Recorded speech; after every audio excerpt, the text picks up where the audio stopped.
മറ്റൊരു ദാരുണ സംഭവം കൂടി നമ്മൾ നേരത്തെ പങ്കുവച്ചതാണ് തെരുവുനായ ആക്രമണം. തെരുവുനായ ആക്രമിച്ചത് വീട്ടിൽ പറയാതിരുന്നതിനെ തുടർന്ന് വിഷബാധയേറ്റ് മരിച്ച 11-കാരന്റെ സംസ്കാരം ഇന്ന് നടക്കും.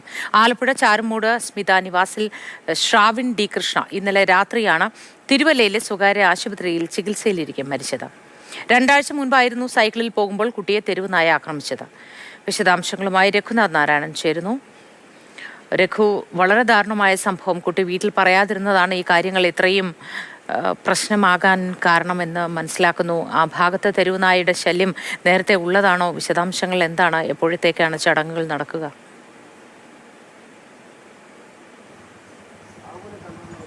മോത്തി, എനിക്ക് പിറകിൽ കാണുന്നതാണ് ശ്രാവണിൻ്റെ വീട്. ഇവിടുന്ന് ഒരു 50 മീറ്റർ മാറിയാൽ മതി. ശ്രാവണിൻ്റെ വീടിൻ്റെ മുമ്പിൽ തന്നെ ഇപ്പോഴും നമുക്കൊരു തെരുവുനായെ കാണാൻ വേണ്ടി സാധിക്കും.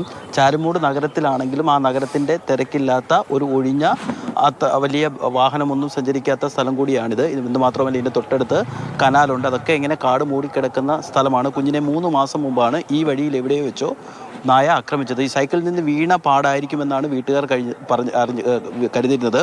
കുട്ടിയാണെങ്കിൽ വീട്ടുകാരോട് ഇത് പറഞ്ഞില്ല. പക്ഷേ ഇതിനുശേഷം കുഞ്ഞിന് നിരന്തരമായി പനി വരുമായിരുന്നു. 2 ആഴ്ച മുൻപാണ് ഈ വിഷബാധയുടെ ലക്ഷണങ്ങൾ കുഞ്ഞ് കാണിച്ചു തുടങ്ങുകയും തിരുവല്ലയിലെ സ്വകാര്യ ആശുപത്രിയിലേക്ക് മാറ്റുകയും ചെയ്തു. ഇന്നലെ ഉച്ചയോടുകൂടി വൈകുന്നേരത്തോടുകൂടി ആണ് കുഞ്ഞ് മരിച്ചത്. 10 മണിയോടുകൂടി മൃതദേഹം ഇവിടെ എത്തിക്കും. ഇതിനുശേഷം വളരെ വേഗത്തിൽ തന്നെ സംസ്കാരം നടത്താനാണ് തീരുമാനിച്ചിട്ടുള്ളത്. ഈ വാർഡിൻ്റെ പഞ്ചായത്ത് അംഗമാണ് എന്നോടൊപ്പം ഉള്ളത്. ചേച്ചി, ഇവിടെ സാധാരണ നിലയിൽ നായ്ക്കളുടെ വലിയ ശല്യമാണോ? ഭയങ്കര രൂക്ഷമായ ശല്യം തന്നെയാണ്. നിരവധി ഇവിടെ തന്നെ 100-ലധികം നായ്ക്കൾ പരിസരവാസികൾക്ക് ബുദ്ധിമുട്ടുണ്ടാക്കിയിട്ടുണ്ട്. ഇവിടെ അവരുടെ വാസം കൂടുതലാണ്. അപ്പോൾ അത് ഞങ്ങൾ ജനങ്ങൾക്കെല്ലാം വളരെയധികം ബുദ്ധിമുട്ടുള്ള ഒരു കാര്യങ്ങളാണ്. ഇനിയൊരു കുഞ്ഞിനും ഇങ്ങനെ ഒരു ഗതി വരാൻ ഇടവരുത്തരുതെന്ന് മാത്രമാണ് ഞങ്ങളുടെ ഒരു അഭ്യർത്ഥന. അതിനെ എന്തെങ്കിലും നടപടികൾ സ്വീകരിച്ചാൽ വളരെ നല്ലതായിരിക്കും. നമ്മുടെ ഈ തെരുവുനായ ശല്യമൊക്കെ ബന്ധപ്പെട്ട ആളുകളോടൊക്കെ പറയുമ്പോൾ അവരെന്താ പറയുന്നത്? ബന്ധപ്പെട്ട ആളുകളോടൊക്കെ നമ്മൾ പറയാറുണ്ട്, മാക്സിമം നായ്ക്കൾക്ക് വാക്സിനേഷൻ എടുക്കാനുണ്ട്. പിന്നെ അതിനെ മറ്റു തരത്തിൽ ഉപദ്രവിക്കാൻ നമുക്ക് അങ്ങനെ ഒരു നിയമമില്ലല്ലോ. അതുകൊണ്ട് നമുക്കത് സാധ്യമാകുന്നില്ലെന്ന് മാത്രമേ ഉള്ളൂ. ഷെൽട്ടറുകൾ രൂപീകരിച്ചോ അങ്ങനെ എന്തെങ്കിലും ചെയ്ത് ഇതുങ്ങൾക്കൊരു സംരക്ഷണം ഉണ്ടാക്കുകയോ അങ്ങനെ മറ്റെന്തെങ്കിലും ഗവൺമെൻറ്റിൻ്റെ ഭാഗത്തുനിന്നൊരു നടപടി ഉണ്ടായാൽ ജനങ്ങൾക്കതൊരു ഇങ്ങനെയുള്ളൊരു സാഹചര്യത്തിൽ നിന്നും ഇനി ഒരു കുഞ്ഞിനും ഒരു അപകടം ഉണ്ടാവാതെ രക്ഷപ്പെടുത്താൻ നമുക്ക് സാധിക്കും. കുഞ്ഞിന് വിഷബാധ സ്ഥിരീകരിച്ച ശേഷം നമ്മൾ എന്തൊക്കെ നടപടികളാണ് ഇവിടെ എടുത്തത്? ഇവിടെ കുഞ്ഞിന് ഇതറിഞ്ഞതിന് ശേഷം തന്നെ നമ്മളിവിടെ മെഡിക്കൽ ഓഫീസറുടെ നേതൃത്വത്തിൽ അവർക്ക് ക്ലാസ് എടുക്കുകയും ഇവിടെയുള്ള മറ്റ് കുഞ്ഞുമായി ബന്ധപ്പെട്ട എല്ലാവർക്കും വാക്സിനേഷൻ നടപടികൾ, തെരുവ് നായ്ക്കൾക്ക് വാക്സിനേഷൻ എല്ലാം പഞ്ചായത്തിൻ്റെ ഭാഗത്തു നിന്ന് ഉണ്ടായിട്ടുണ്ട്. ഈ നായെ നമുക്ക് കണ്ടുപിടിക്കാൻ വേണ്ടി പറ്റി കുഞ്ഞിനെ ആക്രമിച്ച നമുക്കങ്ങനെ ഒരു അറിവില്ല. കുഞ്ഞങ്ങനെ പറഞ്ഞിട്ടുമില്ല. കുഞ്ഞിനെ അങ്ങനെ കടിച്ചതായിട്ട് വീട്ടുകാർക്കോ ഞങ്ങൾക്ക് നാട്ടുകാർക്കോ അങ്ങനെ ഒരു അറിവ് ഞങ്ങൾക്കുണ്ടായിട്ടില്ല. പക്ഷേ നായകളുടെ ശല്യം ഉണ്ട് ഇവിടെ. നായ്ക്കളുടെ ശല്യം വളരെ രൂക്ഷമാണ്. മാർക്കറ്റും കൂടെ സമീപമായതുകൊണ്ട് നായ്ക്കളുടെ ശല്യം വളരെ രൂക്ഷമായ രീതിയിൽ തന്നെയാണ് പോകുന്നത്. ഇവിടുന്ന് അധികം ദൂരമല്ലെന്ന് തോന്നുന്നു. ഒരാഴ്ച മുമ്പ് ഒരു 6 പേരെ നായ കടിച്ചത് അത് നമ്മുടെ വള്ളികുന്നം ഗ്രാമപഞ്ചായത്താണ്. തൊട്ടടുത്ത സ്ഥലമാണ്. അതാ മോത്തി, അതായത് ഈ മേഖലയിൽ മാത്രമല്ല, പൊതുവെ ആലപ്പുഴ ജില്ലയിൽ റെയിൽവേ സ്റ്റേഷനോ ഒന്നും അങ്ങനെ ഒരു വ്യത്യാസമില്ലാതെ മിക്കയിടത്തും ഇത്തരത്തിൽ തെരുവുനായ ശല്യമുണ്ട്. ആളുകളൊക്കെ വലിയ ആശങ്കയിലാണ്. കാരണം എല്ലാവരുടെയും വീട്ടിൽ കുട്ടികളും ഒക്കെ ഉള്ളതാണ്. ചേട്ടാ, ഇവിടെ വലിയ നായയുടെ ശല്യമാണോ? കുഴപ്പമില്ല. ഇവിടെ ചന്തയിടത്തൊക്കെ ശരിക്കും നായയുടെ ശല്യമുണ്ട്. ഈ ഇവിടെ വലിയ ബുദ്ധിമുട്ടാണ്. ഭയങ്കര ബുദ്ധിമുട്ടാണ് നായയുടെ ശല്യം കൊണ്ട്. പിള്ളേർക്ക് വെളുപ്പിനെ യാത്ര ചെയ്യാൻ പറ്റത്തില്ല, നടക്കുന്നത് പോകാൻ പറ്റത്തില്ല. അതുകൊണ്ട് അതായത് ഉള്ള വേസ്റ്റുകൾ മൊത്തം കൊണ്ട് തട്ടുന്ന ആളാണ്. അത് ഈ ഇറച്ചിക്കടലിലെ മാലിന്യം, ഹോട്ടലിലെ മാലിന്യങ്ങൾ മൊത്തം കൊണ്ട് തട്ടുക. ഈ കനാലിലോ അതോ കനാലിലും റോഡിൻ്റെ സൈഡിലും എല്ലാം ഒരുപോലെ കൊണ്ട് തട്ടുക. വലിയ വലിയ ഹോട്ടലിൽ വേസ്റ്റ് കൊണ്ട് തട്ടുക. നായ്ക്കൾ അതുകൊണ്ട് പെരുകി വരിക. അതുകൊണ്ട് എന്താ, കുട്ടികൾക്ക് സ്കൂളിൽ പോകാൻ പറ്റത്തില്ല. അതേലത്തെ അവസ്ഥ ഇപ്പോൾ ഇവിടെ കണ്ടത്. മൊത്തത്തിൽ ഒരു ആശങ്കയുണ്ട് നിങ്ങൾക്കൊക്കെ? ഉണ്ട്, ഇഷ്ടംപോലെ ഒരുപാട് ആശങ്കയുണ്ട്. അതുപോലെ പ്രതിരോധിക്കാനുള്ള ആശങ്കയുണ്ട് ഞങ്ങൾക്ക്. അത്രയ്ക്ക് ഇതായിട്ടുള്ള കാര്യങ്ങളാണ് ഇവിടെ നടക്കുന്നത്. ഇത് നമ്മൾ എത്രയോ തവണ റിപ്പോർട്ട് ചെയ്താണ്. ഞാൻ നേരത്തെ പറഞ്ഞതുപോലെ തന്നെ ഈ ചാരുമൂടിന് തൊട്ടടുത്ത സ്ഥലമാണ് വള്ളികുന്നം. ഇവിടെ നിന്നൊരു 10 കിലോമീറ്റർ ചുറ്റളവ്. അവിടെയാണ് കഴിഞ്ഞ ആഴ്ച 6 പേരെ നായ കടിച്ചത്. അതിൻ്റെ CCTV ദൃശ്യങ്ങളടക്കം നമ്മൾ സംപ്രേഷണം ചെയ്തിരുന്നു. എത്രത്തോളം രൂക്ഷമാണ് എന്ന് മാത്രമല്ല, 1.5 മാസം മുൻപാണ് തൃക്കുന്നപ്പുഴയിൽ വീട്ടിൽ വിശ്രമിക്കുകയായിരുന്ന ഒരു വയോധികയെ നായ കടിച്ചു കൊന്നത്. ഇത്തരത്തിൽ നായ്ക്കൾ കഴിഞ്ഞ ദിവസം ചങ്ങനാശ്ശേരി അതിരൂപത ബിഷപ്പ് പറഞ്ഞ നായ്ക്കളിൽ നിന്ന് പോലും ജനങ്ങൾക്ക് സംരക്ഷണം നൽകാൻ കഴിയുന്നില്ല സർക്കാർ എന്നുള്ളത് ദുഃഖകരമായ കാര്യമാണ്. നമ്മൾ ഉൾപ്പെടെ ആ റോഡിലിറങ്ങുന്നതാണ്.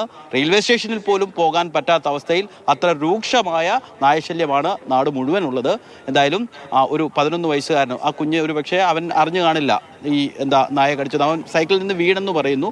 ഒരു പക്ഷേ ആ വീണ മുറിവായിരിക്കാം അവൻ്റെ ദേഹത്തുണ്ടായിരുന്നത്. എന്തായാലും ആ കുഞ്ഞിന് അങ്ങനെ ഒരു നായയുടെ ആക്രമണം ഉണ്ടായി എന്ന് പറയാനുള്ളൊരു പ്രായം അവനായിട്ടില്ല. ഇതിന് സമാനമായ രീതിയിൽ ഹരിപ്പാട് ഒരു വർഷം ആകുന്നതേ ഉള്ളൂ. ഒരു കുഞ്ഞിന് സമാനമായ രീതിയിൽ കളിച്ചുകൊണ്ടിരിക്കുന്നതിനിടയിൽ തെരുവുനായ ആക്രമിക്കുകയും ഇവനത് ആശുപത്രിയിൽ ചെന്നപ്പോൾ ഇവരത് പറഞ്ഞില്ലെന്നോ അല്ലെങ്കിൽ ആശുപത്രി വേണ്ട രീതിയിൽ സഹകരിച്ചില്ലെന്നോ ഒക്കെയുള്ള ആരോപണം ഉണ്ടായിരുന്നു. ഇത് ആ കുഞ്ഞും ഒരു 10 വയസ്സുള്ള കുഞ്ഞാണ്, അവനും മരിച്ചിരുന്നു. ഒരു വർഷത്തിനിടയിൽ രണ്ടാമത്തെ കുട്ടിക്കാണ് ഒന്നും അറിയാത്ത, അല്ലെങ്കിൽ നമുക്കൊരു വാഹനാപകടമൊക്കെ ഉണ്ടായാൽ നമുക്ക് അങ്ങനെയെങ്കിലും ആശ്വസിക്കാം, അപകടമുണ്ടായത്. ഇത് ഒന്ന് ചിന്തിക്കാനോ അല്ലെങ്കിൽ അത്തരത്തിലൊന്ന് പ്രതികരിക്കാൻ പോലും അല്ലെങ്കിൽ തിരിച്ചറിയാൻ പ്രായമാകാത്ത 2 കുഞ്ഞുങ്ങളെയാണ് ഇത്തരത്തിൽ തെരുവുനായയുടെ ശല്യം മൂലം മരിക്കേണ്ടി വന്നത്. പലതവണ അവിടങ്ങളിലെ തെരുവുനായ ആക്രമണത്തെക്കുറിച്ച്, തെരുവുനായ ശല്യം രൂക്ഷമായതിനെ കുറിച്ച് വാർത്ത നൽകിയിട്ടുള്ളതുമാണ്, അല്ലേ? അതെ ബുദ്ധി. കാരണം അതെ, എന്ത് മാത്രമല്ല, ഞാൻ ആദ്യം തൊട്ട് പറയുന്നത് പോലെ തന്നെ വിദേശ ടൂറിസ്റ്റുകളടക്കം ധാരാളം എത്തുന്ന ഒരു റെയിൽവേ സ്റ്റേഷനാണ് ആലപ്പുഴ റെയിൽവേ സ്റ്റേഷൻ. നമ്മളിപ്പോൾ ഒരു ക്യാമറയുമായിട്ട് ആലപ്പുഴ റെയിൽവേ സ്റ്റേഷനിലേക്ക് ചെന്നാൽ മിനിമം ഒരു 10 പട്ടിയെ കാണാം. അത് ഒരു റെയിൽവേ സ്റ്റേഷൻ്റെ കാര്യമല്ല, സമാനമായ രീതിയിൽ എല്ലായിടത്തും. ആലപ്പുഴ ജില്ലയുടെ കാര്യമില്ല, പൊതുവായി നമ്മൾ യാത്ര ചെയ്യുന്ന ആളുകളാണ്. നമ്മൾ എവിടെ പോയാലാണ് നമ്മൾ ഈ ലൈവ് തുടങ്ങുമ്പോൾ തന്നെ ആ നായ ഇപ്പോൾ പോയി. ഈ ലൈവ് തുടങ്ങുമ്പോൾ തന്നെ ശ്രാവണിൻ്റെ വീടിൻ്റെ വാതിക്കൽ ഒരു തെരുവുനായ നമുക്ക് കാണാമായിരുന്നു. നല്ല സാധാരണ നിലയിൽ തെരുവുനായ പോലെ നല്ല ആരോഗ്യമുള്ളൊരു നായ. കാരണം നാട്ടുകാർ പറയുന്നത് പോലെ തന്നെ ഇത് ഞാൻ നേരത്തെ പറഞ്ഞ PIP കനാലാണ്. ഇവിടെയൊക്കെ മാലിന്യങ്ങൾ കൊണ്ട് ആളുകൾ ഇടാറുണ്ട്. ആ മാലിന്യം കഴിക്കാനും മറ്റും ഒക്കെ ആയിട്ട് നായ്ക്കളെത്തും.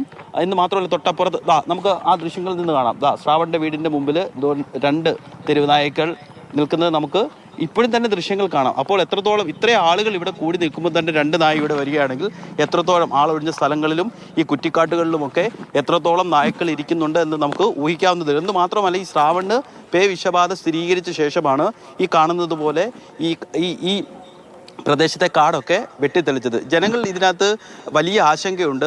പ്രത്യേകിച്ച് ഞാൻ നേരത്തെ പറഞ്ഞതുപോലെ തന്നെ ഇത് ഒരു വർഷത്തിനിടയിൽ രണ്ടാമത്തെ സംഭവമാണ്. ഹരിപ്പാടും സമാനമായ രീതിയിൽ ഒരു കുഞ്ഞിനെ നായ ആക്രമിക്കുകയും അവന് അത് വീട്ടിൽ പറയാൻ വേണ്ടി കഴിയാതിരിക്കുകയും ചെയ്തു. അവനും ഇത്തരത്തിൽ പേ വിഷബാധയേറ്റ് മരിച്ചിട്ട് 1 വർഷമായില്ല. ഇത്തരത്തിൽ നിരന്തരം ആഴ്ചയിൽ ഒരിക്കലെങ്കിലും അല്ലെങ്കിൽ 2-3 ദിവസം കൂടുമ്പോഴെങ്കിലും തെരുവുനായയുടെ ആക്രമണം റിപ്പോർട്ട് ചെയ്യുന്നുണ്ട്. റിപ്പോർട്ട് ചെയ്യാത്ത എത്രയോ സംഭവങ്ങൾ നാട്ടിൽ നടക്കുന്നുണ്ട്. എന്തായാലും തെരുവുനായ ശല്യം അതിരൂക്ഷമാണ്. അതിന് നമ്മൾ നിയമപരമായും എന്തോ ആണെന്ന് പറഞ്ഞാലും അതിൽ ബന്ധപ്പെട്ട ആളുകളാണ്. ഒരുപാട് മാർഗങ്ങളൊക്കെ നടത്തുമെന്ന് പലപ്പോഴും സർക്കാർ പറയുമ്പോഴും അതൊന്നും നടപ്പാവുന്നില്ല എന്നതാണ്. ഇതിൻ്റെ വന്ധ്യംകരണം അടക്കമുള്ള കാര്യങ്ങളിൽ ശ്രദ്ധ വയ്ക്കുന്നില്ല. പലപ്പോഴും അതിന് നിർമ്മിച്ചിട്ടുള്ള സെന്ററുകൾ ഒഴിഞ്ഞു കിടക്കുന്നതോ പ്രവർത്തിക്കാതിരിക്കുന്നതോ ഒക്കെയാണ് നമ്മൾ കാണാറുള്ളത്. അവിടെയും തെരുവുനായകൾ കയറി താമസിക്കുന്നതാണ് നമ്മൾ കാണുന്നത്. ഇത് വളരെ ദാരുണമായൊരു സംഭവമാണ്. ഒരുപക്ഷെ കുഞ്ഞു വീട്ടിൽ പറഞ്ഞിട്ടുണ്ടാവില്ല എന്നതാ, ഇനി പറഞ്ഞാൽ വഴക്ക് കേൾക്കുമോ എന്നൊക്കെ പേടിച്ചിട്ടായിരിക്കുമോ എന്നൊക്കെ ഞാൻ ചിന്തിക്കുകയായിരുന്നു. പലപ്പോഴും കുഞ്ഞുങ്ങളെ നമ്മൾ പേടിപ്പിക്കാറുണ്ട്, അങ്ങനെ ചെയ്യരുത്, ഇങ്ങനെ ചെയ്യരുത്, പുറത്തേക്ക് പോകരുത് എന്നൊക്കെ പറയുന്ന സമയത്ത് ഇനി പോയി കഴിഞ്ഞാൽ അത് എൻ്റെ തെറ്റായതുകൊണ്ട് ഞാനത് പറയാതിരിക്കുന്നതല്ലേ നല്ലത് എന്നൊക്കെ കുഞ്ഞുങ്ങൾ വിചാരിക്കുമോ എന്നുകൂടി ഞാൻ ആലോചിക്കുകയായിരുന്നു ഈ ഘട്ടത്തിൽ.